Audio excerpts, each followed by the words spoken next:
At 5:17 local time, the Strait of Hormuz lost its morning calm inside the Combat Information Center of the lead American destroyer. The initial warning didn't come as a frantic shout. It was a tone, short, sharp, purely mechanical. The exacts every sailor dreads before any words, even music, drop. A surface search radar operator leaned right into his glowing screen. 3 contacts suddenly flared northeast, low over the water, screaming out from the Iranian coast. These weren't fishing boats, not aircraft. Definitely not commercial shipping.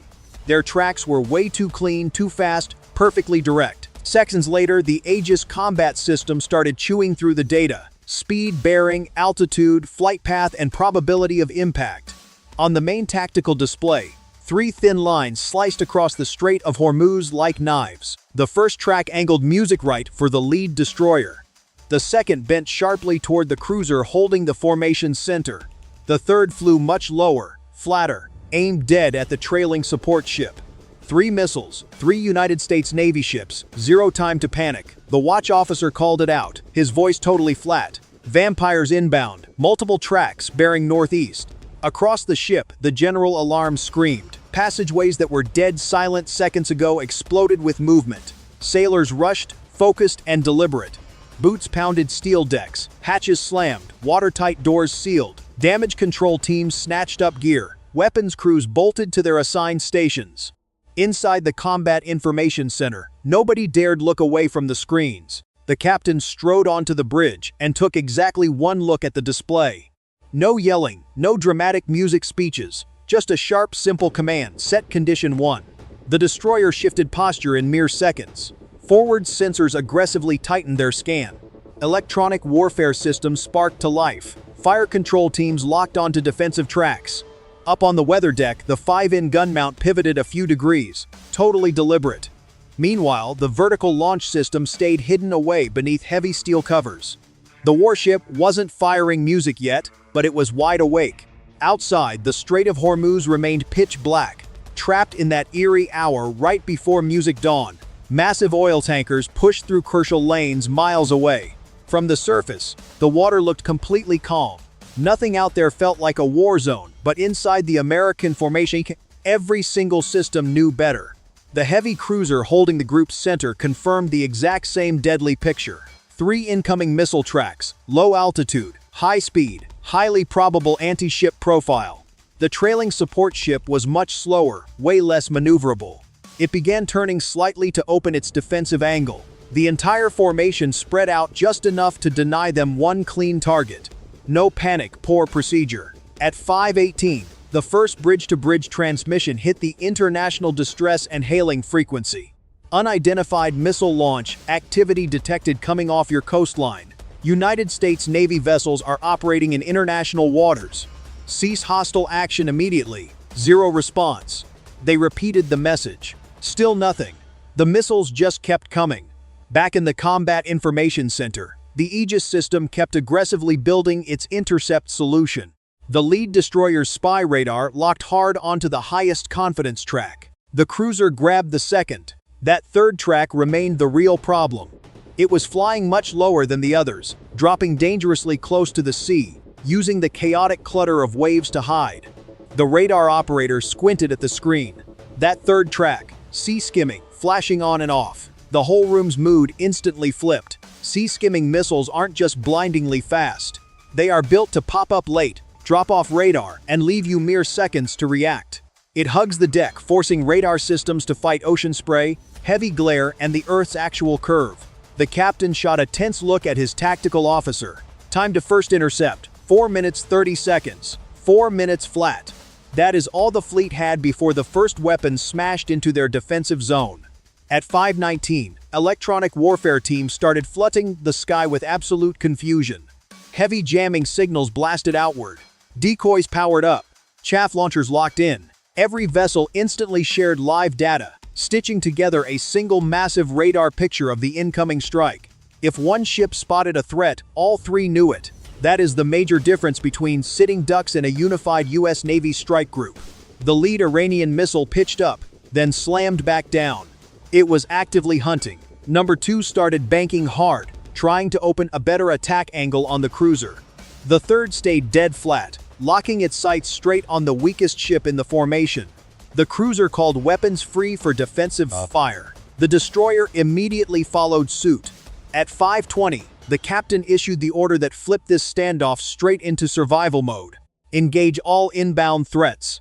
Deep below deck, inside the launch tubes, heavy machinery fired faster than anyone could blink. A steel hatch blasted open, scorching gas vented.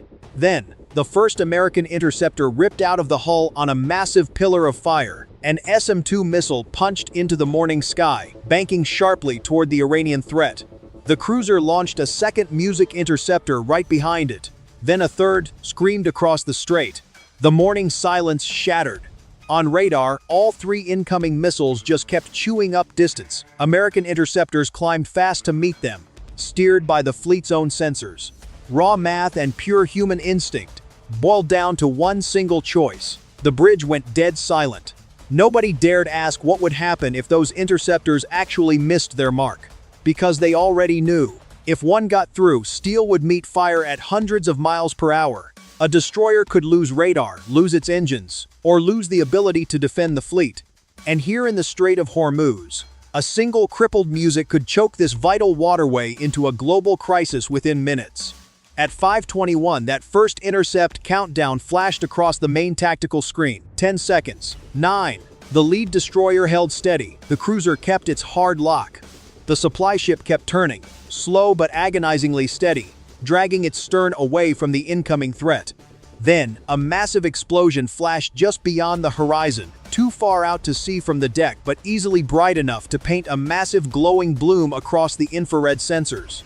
That first Iranian missile was just gone. No cheers, no sudden relief because the second was still inbound. And number 3 just vanished from radar entirely. At 5:22, the AEGIS wall came alive. That first hostile missile was shredded miles beyond visual range. But nobody standing in that strike group treated it like a win. One kill meant absolutely nothing with 2 more weapons musics still screaming through the strait. Inside the cruiser's combat information center, all eyes locked onto that second track because it wasn't flying straight anymore. It banked slightly south, changing its angle. The cruiser had to crunch a new intercept path instantly. That is the terrifying reality of modern anti-ship missiles. They do not just fly straight like bullets. Some adjust, some dip, hiding in sea clutter. Force defenders to burn their interceptors early, leaving the ship totally exposed later on. The tactical action officer stared at his screen. Track 2 is maneuvering. The captain stayed dead still, maintained solution. The cruiser radar locked on tighter. The AEGIS system updated the track, crunching kill probabilities faster than anyone could even blink. Range, closure rate, altitude, intercept window, and kill assessment. A second SM-2 was already airborne. It climbed hard, then rolled over toward the incoming threat. Its exhaust trail sliced through the dawn like a jagged white scar. Down below, the strait was waking up. Commercial Warships were scrambling to alter course. Tankers steadily navigating the Strait of Hormuz backed off, trying to buy some extra space. Nobody had to explain what was going on. When warships start firing interceptors at dawn, the message is crystal clear. Stay back. The second Iranian missiles suddenly dropped lower. For 2 agonizing seconds, the cruiser radar signal faded. Then it snapped back. Track 2 reacquired, the interceptor adjusted. Inside the dark combat center, sailors watched those symbols converge. Nobody was checking the clock anymore. Time just did not matter here. Everything was measured in pure distance, 7 miles, 5 mile 3, the SM-2 closed in. The Iranian missile hugged the waves, dragging the intercept down into a tight, messy slice of air right above the water. Then the screen flashed. A bright white bloom popped on infrared. The second missile shattered. Burning fragments scattered violently across the sea, hissing as they slammed into the water. The cruiser called in the kill with the exact same deadpan voice used for the weather. Track 2 neutralized. 2 missiles down. Only 1 left. And this third one was the absolute worst music threat. Still blinking on radar, skimming dangerously low, and gunning for the support ship at the rear. The destroyer radar grabbed it for a split second. The cruiser caught it right after. Then the support ship's own defensive sensors picked it up. A faint return but real, tearing across the water fast. The track had not vanished at all, it was hiding. At 5:24, the support ship shifted its defensive posture, chaff launchers armed. Decoy systems hot. Close-in weapons switched over to automatic engagement mode, hunting the horizon for a clean lock. Damage control teams retreated deep into the hull, bracing for a hit they tried not to picture. Up on the bridge, the deck officer watched the bow turn. It was just too painfully slow. Massive ships can't simply dodge missiles. They only create angles. They buy precious seconds. They make that weapon work harder. That third missile crossed the 10-mi mark. The destroyer fired first. An SM ripped from its tube, smaller, faster, engineered for a brutal knife fight. It banked hard across the fleet, desperately trying to intercept before the threat breached the ship's final ring of defense. For a split second, the math worked. Then the incoming missile dipped again. The SM screamed past, almost too close to call at first. The blast rocked the missile's flight path, but didn't destroy it. Inside the CIC, the kill assessment flashed. Track 3 degraded, not neutralized. The exact sentence nobody wanted to hear. The Iranian missile was crippled but still coming. Now it was flying lower, totally unstable and wildly unpredictable. A pristine missile follows math.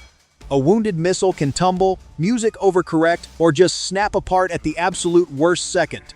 It could slam the hull, or airburst right above the main deck, or smash into the ocean, sending lethal shrapnel ripping through exposed radar arrays. The support ship's phalanx system spun toward the threat. The white dome locked on. The gun barrels spooled up. At 5:25, the final defense layer was pure reality. It was ready to shoot. The weapon flared back onto radar. 3 miles out, the cruiser fired another SM. The destroyer streamed target data across the network. The support ship held its sharp turn. Every single ship was dead set on one jagged object skimming just above the waves. 2 miles. The second SM rushed the flank, detonating right beside the incoming threat. The blast ripped chunks off the weapon, but the main fuselage just kept coming, dragging flames and debris. Deep in the support ship, the alert hit the comms. Braces music for close intercept. The phalanx opens up. There is absolutely no elegant sound when a close-in weapon engages. It does not boom like a cannon. It sounds music like a buzzsaw shredding the sky. Thousands of rounds flooded the airspace dead ahead, throwing up a titanium wall the missile had to punch through. On the infrared screen, the Iranian missile became a violent blur.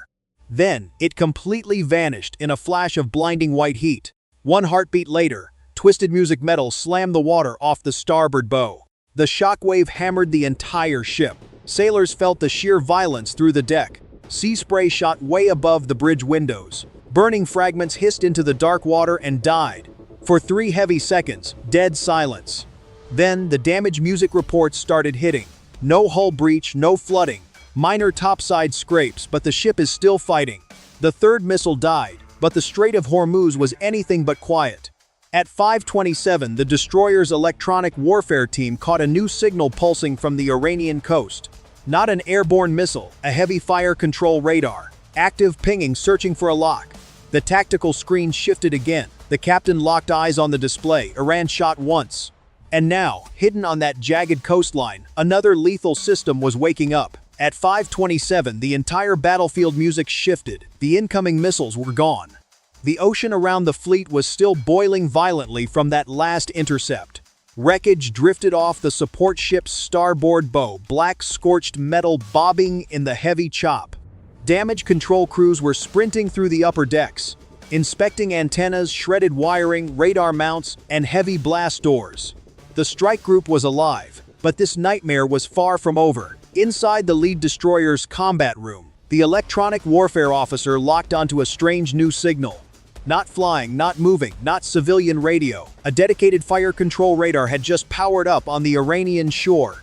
The beam was incredibly narrow, tightly focused, music and deliberate. It wasn't sweeping the ocean blind. It was hunting for a specific target. Then the signal tightened again. It was staring right at the fleet. The EW officer called the warning. New emitter. Coastal fire control radar bearing 031. Everyone in the room knew exactly what that meant. A hostile missile battery doesn't even have to shoot to be completely deadly. First, it hunts.